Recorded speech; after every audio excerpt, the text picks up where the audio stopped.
The Tao of Self-Confidence, episode 636. Welcome to the Tao of Self-Confidence, where I share stories of amazing women who have discovered their inner journey to self-confidence. Visit our website at thetaoofselfconfidence.com. Your inner journey to self-confidence awaits.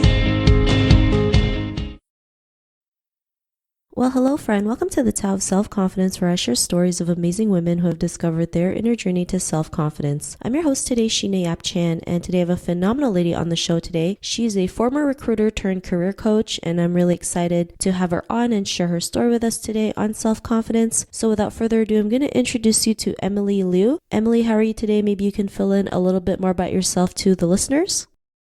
I'm doing great. Thank you so much for having me, Sheena. Yeah, so that was a great introduction. I am a former recruiter who's really moved into career coaching about 2.5 years ago. And I love this whole topic of self-confidence because it was really scary to leave corporate, as you can imagine, having stability and a cushion salary. But I realized that there was a much bigger impact that I wanted to make in the world. And so today, as a career coach, I really help ambitious corporate professionals basically figure out what is it that they truly want to do, and then actually put in the blueprint in place so that they can make it really happen. And so basically I draw upon my years of recruiting and HR expertise to really position themselves as the dream candidates so that they can land their dream roles at these dream companies that they have always wished they could go for, but are not entirely sure. Maybe there's a little bit of inner critic there, like, am I good enough? And so basically I coach and consult through all of that. Thanks for sharing that. And I know, leaving a cushy job, like you mentioned, is scary, right? Not especially as being Asian, we always want stability, but, sometimes embracing the unknown can be the best thing that could ever happen to us, right? If we can just learn to see it as something positive rather than something negative. So I'm glad you were able to do that. And Emily, what's your cultural background? So I'm actually first generation Chinese American. Awesome. Well, thanks for sharing that. What'd be your favorite self-confidence quote? My favorite self-confidence quote is, I don't know if it's a quote per se, it's really a phrase, but I really love how Terry Crews says, be unembarrassable. And I really think this is key because so many of us are playing small and we're not going after what it is that we truly want because we're so concerned about what others might think. And going back to the whole, security and stability, I think a lot of us are asking, what's the worst thing that can happen? So we're always thinking in the negative instead of asking, like, what's the best thing that could happen and worrying about it in a positive. So this whole Terry Crews quote of, just be unembarrassable, it's really helped me move into stepping into full confidence around what it is that I truly want to do if nobody were to judge or I didn't care about anybody's opinions. Thanks for sharing that. And that's the first time I've heard it. And I really love that quote or that saying. I mean, yeah, especially as women, especially as Asian women, we always feel like, it's too shameful to do or, it's too wild, not realizing like, you never know what can happen when you just go out there and take action. So thanks for sharing that. And in your own words, what would be your definition of self-confidence? I realized that self-confidence is really found when you can trust yourself and love yourself first, because without that, you start to have a lot of questions, right? And anytime you are stepping into the fear of unknown, if you don't trust yourself and really love yourself, it's going to be hard to step into that fully. And so I think just with both of those, self-love, self-trust, you naturally start to feel more confident. And I do believe that this is a journey that everybody needs to go on and actively work on, but it's totally possible. And if you don't entirely know how to do something well or feel comfortable with it, I think the most important thing is to recognize that the only way to get better and comfortable is to just do it. And again, once you step into it, you start to trust yourself and love yourself more. And not only that, but you start to realize all of the concerns you've had, they're not necessarily as, how do I say this? Like, they're not necessarily the most rational fears, right? We start to think about the worst things that happen, but then in reality, we realize, okay, this isn't really a matter of life or death. Whatever it is that I'm worried about, I can absolutely push past this. Awesome. Well, thanks for sharing that great definition. And Emily, what was your life like before your discovery of self-confidence?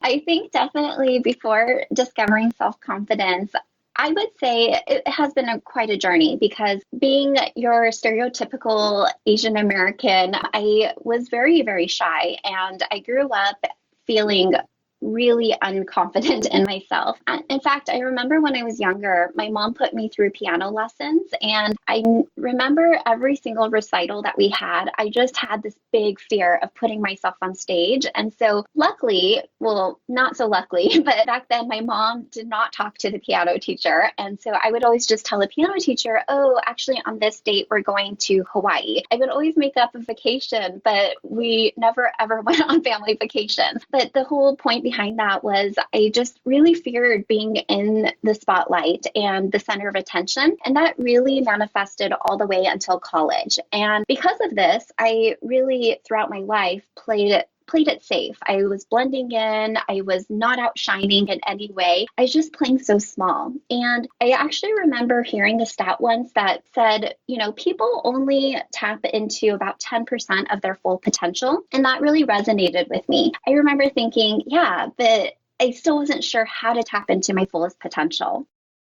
Thanks for sharing that. And I think that's something we all go through, right? Like being afraid of the spotlight or being the center of attention, especially if we're brought up not to be the center of attention, right? To kind of be in the background. But, we're all born out there to stand out, to show our talents and show who we are. And what was that point in your life when you realized you were more than enough to go out there and be the person that you are today? What was that aha moment? So I would say my aha moment was really twofold. When I graduated in 2009 from college, it was not the best year for job searching. And I ultimately landed a job as an assistant director of admissions for an online university. It sounds like a fancy title, but it really was just a glorified title for a salesperson. And what was worse was it ended up being a major cold calling sales position where I was literally getting hung up like at least 300 times per day. And despite hating that job, I look back on it and I'm actually really grateful for it because I think cold calling people is something that a lot of people fear. And I don't believe I would have ever thought I could do it, but being put into that position and just recognizing this is my job and I have to do it, I actually became really great at it. It really taught me how to develop thicker skin. And it just made me realize a really important lesson, which is you can improve in anything. All it takes is practice and diligence and just going for it. The second aha moment was when I stepped into becoming a career coach. So throughout the years, again, I left recruiting to start my own business. And what I realized is after coaching hundreds of people, everyone has imposter syndrome and their inner critics. I work with such ambitious corporate professionals and I look at their backgrounds on paper and I get to speak to them and see how amazing they are. And yet they're telling me about their worst concerns and fears. And to me, it's quite surprising because, again, I'm looking at this from a third party perspective. And it just really made me realize everyone experiences this. And I think when you can start to realize that, things start to shift in a sense. You start to be able to feel more confident, like, okay, if somebody like this can experience this, then it's totally normal for me to experience this as well. And actually, I want to share really quick, I'm a huge fan of Stephen Colbert. And whenever I see him on television, I feel he's so charismatic, so natural. He can literally command any audience's attention. And I remember watching an episode where he was being interviewed by Oprah, and he started the interview with saying, oh my gosh, I was really nervous to go on this show. And again, his honesty really shifted things in perspective for me and made me realize that even people who look really confident on the exterior have nerves and doubt. And when again, we can see it through this perspective. It's actually really liberating. I think a lot of us look at people at that level and just think that they were always born with it. And we're seeing this finessed version of them. But I'm sure if we look back in their early to mid career, and even now, we could see their progress and their evolution. And again, I think that just goes back to knowing that everybody pushes past their fears and they get to where they want to be. And so that really starts with us recognizing that and doing the same for our lives and our careers. Thanks for sharing that. And I think, knowing that people, fear this, have the same fears that we do is actually, breath of fresh air because, we always see everyone's success story, and there's nothing wrong with success stories, but sometimes we feel bad, like, why haven't we reached that milestone, right? But when we can hear the true story, what they've been through, the ups and downs, the good and bad days, it just makes us more relatable to that person and makes us feel better, like, yeah, I have to go through this because at the end it will be all worth it. So I'm really glad that you mentioned that. And, because of that, what's your life been like now? Yeah, so just knowing those two things, you can always improve, and everyone experiences self-doubt. It's really allowed me to just step into it. And going back to Terry Cruz's quote, just be really unembarrassable and unapologetic. So I never would have thought 10 years ago that if I were to leave the safe corporate life and start my own business, I could do that. But what's more is actually being my own business, I am also the marketing arm, right? And being in marketing and being visible is totally outside of my comfort zone. But what I would say is that I'm constantly doing Facebook live streams now, and I even started a YouTube channel. So again, never would have had the courage to do this in my early 20s before embracing self-confidence. I would say that I feel like having built confidence to just go after what I wanted has made me realize that when you can play big, the rewards are so much bigger as well. And I would say that I'm absolutely the happiest I've ever been in my life because I'm not doing things to try to please others or seek out validation from other people. I'm really just doing what I truly want and not letting anything hold me back from obtaining it. Thanks for sharing that. And, to the woman who's listening to your episode, she may be in her own journey to self-confidence. What would be that one tip you would give to her? It would be to just begin. I think this is kind of the pattern throughout this conversation is, if you're not doing something that scares you, I feel like you're really playing small and you're staying in that comfort zone, which means that you're never growing. So my biggest advice is to just embrace that fear and do something that scares you a little bit every day. And I think that the important thing here is just knowing that you can start small. You don't need to conquer it all at once, right? So if your biggest goal is to maybe write a book, you don't need to write the entire book. You can start with a page. And going back to the example of the Facebook live streams and the YouTube channel, again, I had a lot of fear and apprehension, and my inner critic was definitely screaming at me to procrastinate and never do it. But I started small. So what I mean by this is I would actually jump on Instagram and do stories daily because I knew no matter how bad it was or how embarrassing it was or how much I got tongue-tied, it wouldn't matter because it would just disappear in 24 hours. But after doing that for several weeks to months, I ended up getting really positive feedback, and that was really encouraging. And I started to realize if I can even make a difference in one person's life, any embarrassment would really be worth it. So I started to build up the confidence to do my first Facebook Live, and I think my first video was 3 minutes long. Now they're an hour long, but I would have never been able to do that without just going for it.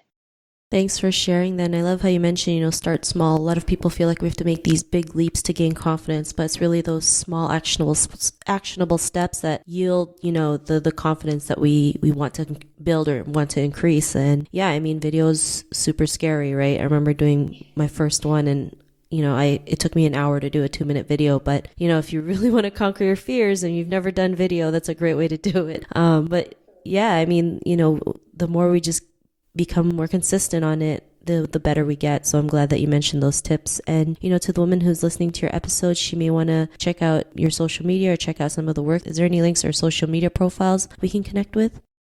Definitely. So I'm basically Cultivite on everything, which is spelled Cultivitae. It basically is a play on words for cultivate your life. And for people who are looking for career transitions, I actually have a free resource library. So if you go to the website, you can sign up for all the goodies. And then, of course, just Cultivate on all of the social media platforms. And if anybody actually wants to see my Facebook Lives, they can join my free Facebook community. I do a lot of lives in there, just kind of training people on how to build up the confidence, but also a lot of job search techniques. Awesome. Well, thanks for sharing that. To our listeners, if you want to connect with Emily, you can also head on over to thetaleofselfconfidence.com and search for Emily's name. Her show notes will pop up along with everything else that we talked about. And I really just want to thank Emily for taking the time to share her journey and story with us today. So thank you so much. Thank you. It was a pleasure. Not a problem. It was really great having you on the show. And to our listeners, tune in to another new episode of another amazing woman's journey to self-confidence, and we'll talk to you soon. Bye for now. Thank you for tuning in to another amazing episode of the Tao of Self-Confidence. Get your free self-talk tape for building self-confidence by visiting our website at thetaoofselfconfidence.com. Your inner journey to self-confidence awaits.